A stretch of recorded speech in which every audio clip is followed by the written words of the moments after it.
आज भी युवा संघर्ष कर रहा है ऋत्विज भाई। और चुनावी बात की जाए तो चुनाव अनाउंस होने के करीब 1 घंटे पहले तलाटी मंत्री के लिए एग्जाम की तारीखों का अनाउंसमेंट हुआ। 29 लाख लोगों ने ये फॉर्म भरा है।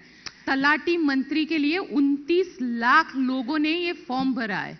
आप मानते हैं कि कहीं ना कहीं सरकार इतने साल में सरकारी जो रोजगार क्रिएट करने था वो नहीं कर पाई है युवाओं के लिए? नहीं गोपी जी, ऐसा बिल्कुल भी नहीं है। अगर कोई सरकारी भर्ती आती है, आप तो गुजरात से हैं और गुजरात की मेंटालिटी को बहुत अच्छी तरीके से आप समझती है कि युवाओं में सरकारी नौकरी का एक क्रेज रहता है। कोई भी नौकरी अगर निकलती है और उसके लिए आवेदन पत्र दिए जाते हैं तो जितने आवेदन पत्र आते हैं वो सबके सब बेरोजगार हैं, ऐसा कहना गलत होगा। जैसे कि मैं अगर डॉक्टर हूं, मैं कोई प्राइवेट हॉस्पिटल में जॉब कर रहा हूं और अगर कोई सरकारी डॉक्टर की भर्ती आ रही है और मैंने वो फॉर्म भरा, तो इसका मतलब ये तो नहीं कि मैं घर पे बैठा हूं, कोई कुछ कमा नहीं रहा हूं। लेकिन हमारे यहाँ युवाओं का एक स्वप्न होता है कि नौकरी अगर करनी है तो सरकारी करनी है। इस वजह से एक लगाव सरकारी नौकरी के प्रति रहता है। दूसरा, 29 लाख लोगों ने फॉर्म भरा नहीं, 29 लाख लोगों ने फॉर्म भरा होगा तो वो 29 के 29 लाख बेरोजगार हैं, ये कहना गलत होगा, मेरा ये कहना है। और सामने मैं आपको ये भी बताऊं कि माननीय नरेंद्र भाई मोदी साहब के नेतृत्व में 2 महीने से ये काम चल रहा है और 10 महीनों तक आने वाले 10 महीनों तक ये काम चलने वाला है। हर महीने 75,000 से 1 लाख युवाओं को, पूरे देश की बात कर रहा हूं, नौकरी दी जा रही है। गुजरात में भी वो प्रक्रिया चालू है, लेकिन ये कोड ऑफ कंडक्ट के वजह से अभी ये प्रक्रिया गुजरात में नहीं है। तो आने वाले 10 महीनों में पूरे देश में 10 लाख रोजगारी देने का काम माननीय नरेंद्र भाई मोदी साहब की सरकार अभी कर रही है।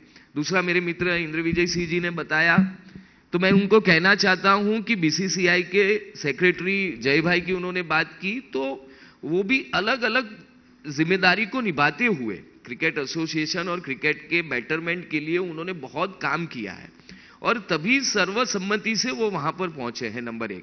नंबर 2, उन्होंने हमारे मित्र हर्ष भाई जो देश के गुजरात राज्य के गृह मंत्री हैं, वो तीसरी बार के एमएलए हैं। सबसे यंगेस्ट एमएलए 2012 26 साल के थे तब वो चुनाव लड़े।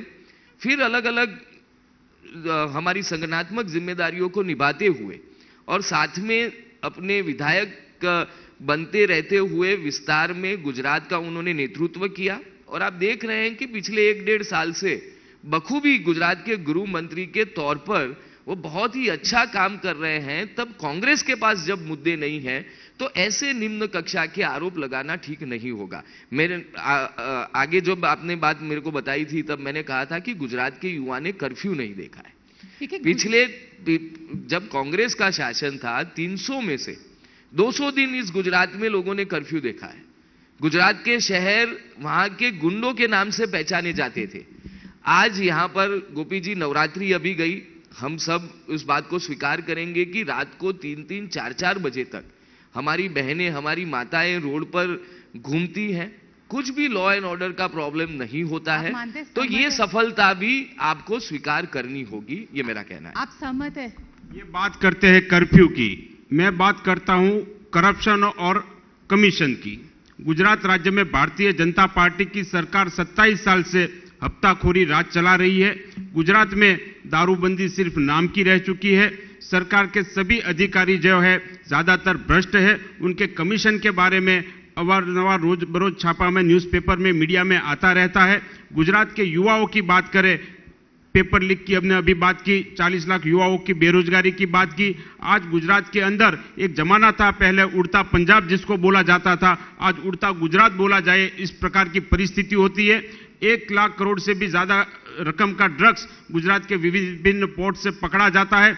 एक बार भी वहां पर पूछपरछ नहीं होती है। तो गुजरात की युवा पीढ़ी है वो बर्बाद हो जाए, उस दिशा में भारतीय जनता पार्टी काम कर रही है, लेकिन कोई सवाल करने वाला नहीं है। लेकिन गुजरात का युवा अब जाग आप भी कर सकते हैं ना। हमने किया अभी। भाई, मैंने आपको स्टूडेंट टाइम से देखा है, सड़क पे क्यों नहीं उतरते? अगर इतना ही विरोध है तो कांग्रेस क्यों सड़क पे नहीं दिखती है? युवा परिवर्तन यात्रा लेकर यूथ कांग्रेस पूरे गुजरात में सड़क पर उतरी है। गोपी जी, 30 जिलों में हम लोगों ने यात्रा निकाली है। हजारों की समर्थन में युवा हमारे साथ जुड़े हैं। अंबाजी से उमरगाम लेकर और सोमनाथ से सुईगाम एक जिला बाकी नहीं रखा है और कोई जिला ऐसा नहीं है जहां हजारों छात्र रोड पर ना निकले हो और कांग्रेस पार्टी को समर्थन ना किया हो और भारतीय जनता पार्टी का विरोध ना किया हो। सवाल यहाँ पे ये आता है, पेपर फूटता है, कांग्रेस की ओर से कुछ नहीं आता है, पेपर फूटता है। आपसे भी सवाल करती हूँ, 18 पेपर फूटे हैं आपकी सरकार में, ये पेपर फूटे हैं। इतने पेपर क्यों फूट रहे हैं? पूरी सिस्टम को क्यों इतना करप्ट बना दिया है आप लोगों ने? देखिए, इंद्र विजय सिंह बोल रहे थे कि हमारी सरकार पर भ्रष्टाचार के आरोप वो बता रहे थे।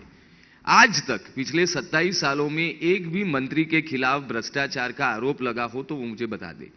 जब कांग्रेस की सरकार थी तो रोज उनके मंत्रियों का नाम भ्रष्टाचार के कहीं ना कहीं मामले में आता था।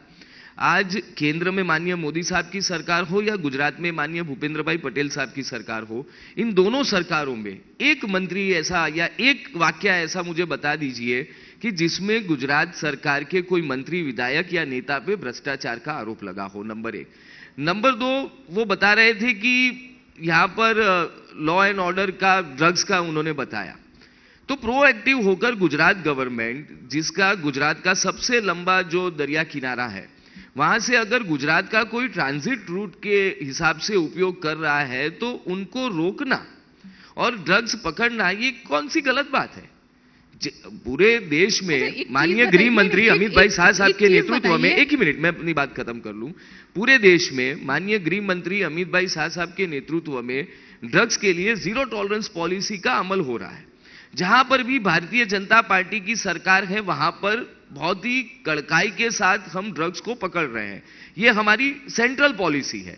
तो उसी तर्ज पर माननीय हर्ष संघवी के नेतृत्व में अगर गुजरात में ड्रग्स पकड़ा जा रहा है, वो ड्रग्स युवाओं तक पहुंचे उससे पहले सी रूट में जाके, दरिया के बीच में जाके अगर हमारे एटीएस और पुलिस के जवान, कोस्ट गार्ड के जवान ड्रग्स पकड़ रहे हैं तो उसमें प्रॉब्लम क्या है? लेकिन सवाल मेरा तो इंद्र विजय जी से यही सीधा प्रश्न है कि ड्रग्स पकड़ रहे हैं, युवा को बर्बाद होने से बचा रहे हैं, तो उस मुहिम में तो आप युवा नेता हैं, आपको जुड़ना चाहिए। उसे राजनीति का मुद्दा क्यों बना रहे हैं?